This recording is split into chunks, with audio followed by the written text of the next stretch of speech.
ಆಯ್ತು. Hi guys, Dilip Gowda water king YouTube channel welcome. ಬನ್ನಿ guys, ಇದು ಬಾತ್ರೂಮ್. ನಿಮಗೆ ಗೊತ್ತಿರೋ ಪ್ರಕಾರ ಎಲ್ಲರೂ ಮನೆಯಲ್ಲೂ ಯೂಸ್ ಮಾಡೋ ಬಾತ್ರೂಮ್ಸು ನಿಮಗೆ ಗೊತ್ತಿರುತ್ತೆ. ಬಟ್ ಏನು ಅಂದರೆ ಬಾತ್ರೂಮ್ ಲೀಕೇಜ್, ಇವಾಗ ವಾಲ್ ಲೀಕೇಜ್ ಆಗ್ತಾ ಇರ್ಬೋದು, ಇಲ್ಲ ಕೆಳಗಡೆ ಮನೆಯಲ್ಲಿ ಸೀಲಿಂಗ್ ಲೀಕೇಜ್ ಆಗ್ತಾ ಇರ್ಬೋದು. ಬಟ್ ಈ ಬಾತ್ರೂಮಿಂದ ಎಲ್ಲಿ ಬರ್ತಾ ಇದೆ ಲೀಕೇಜ್ ಅನ್ನೋದು ಇವತ್ತಿನವರೆಗೂ, ಅಂದರೆ ನಾವು ಮನೆಗೆ ಇರ್ತೀವಿ, ನಾವು ಬಾತ್ರೂಮ್ ಡೈಲಿ ಯೂಸೇ ಮಾಡ್ತಿರ್ತೀವಿ.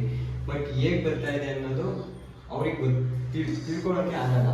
ಅದಕ್ಕೆ ಅಂತ ನಾವೇನು ಅಂದರೆ ಇದಕ್ಕೆ ನೋಡಿ, ಈ ಪೇಪರ್ ಜಾಯಿಂಟ್ ಈ 10 years ಬ್ಯಾಕ್ ಏನಂದರೆ 10 years ಬ್ಯಾಕು ಯಾರನ್ನೇ ಸ್ಪೇಸರ್ ಕೊಟ್ಟು ಟೈಲ್ ಹಾಕ್ಸ್ತಾ ಇರಲಿಲ್ಲ. ಇವಾಗಿನ ಜನ್ರೇಷನಲ್ಲಿ ಏನು ಅಂದರೆ ಸ್ಪೇಸರ್ ಕೊಟ್ಟು ಟೈಲ್ ಹಾಕ್ಸಿ ಅದು ಜಪಾನ್ಸಿ ಹಾಕ್ತಾವೆ. ಅದರಿಂದ ನೀಟಾಗಿ ಯಾವುದೇ ಕಾರಣಕ್ಕೂ ಬಾತ್ರೂಮ್ ಲೀಕೇಜ್ ಬರ್ತಾ ಇಲ್ಲ.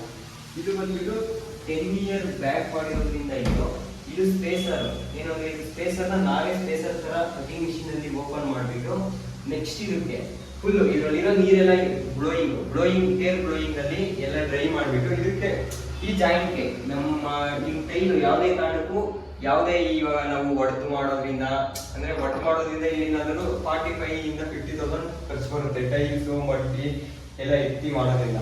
ಬಟ್ ಏನಂದ್ರೆ ಈ ಜಾಯಿಂಟ್ಗೆ ನಾವು ಟೇಪ್ ಹಾಕ್ಬಿಟ್ಟು ಓನ್ಲಿ ಈ ಜಾಯಿಂಟಲ್ಲಿ ಮಾತ್ರ ನಾವು ಎಪಾಕ್ಸಿ ಫಿಲ್ ಮಾಡಿದ್ರೆ ಯಾವುದೇ ಕಾರಣಕ್ಕೂ 1% ನಿಮಗೆ ವಾಲಿಂದ ಆಗಲಿ ಈ ಟೈಲ್ಸ್ ಇಂದ ಆಗಲಿ ಯಾವುದೇ ಕಾರಣಕ್ಕೂ ಸೀಪೇಜ್ನೆಸ್ ಬರಲ್ಲ. ಮತ್ತೆ ನೋಡಿ, ಮತ್ತೆ ನಿಮ್ಗೆ ಏನಾದ್ರು ಈ ತರ ಬಾತ್ರೂಮ್ ಅಲ್ಲಿ ಪೇಪರ್ ಜಾಯಿಂಟ್ ಇಂದ ಲೀಕೇಜ್ ಆಗಿ ನಿಮ್ಗೆ ಅದನ್ನ ಸಾಲ್ವ್ ಮಾಡದೆ ಬಾತ್ರೂಮ್ ಒಡಿಸ್ಬೇಕು ಅಂತ ಮೈಂಡ್ ಅಲ್ಲಿ ಇದ್ರೆ ಯಾವುದೇ ಕಾರಣಕ್ಕೂ ಒಡ್ಸಕ್ ಹೋಗ್ಬೇಡಿ.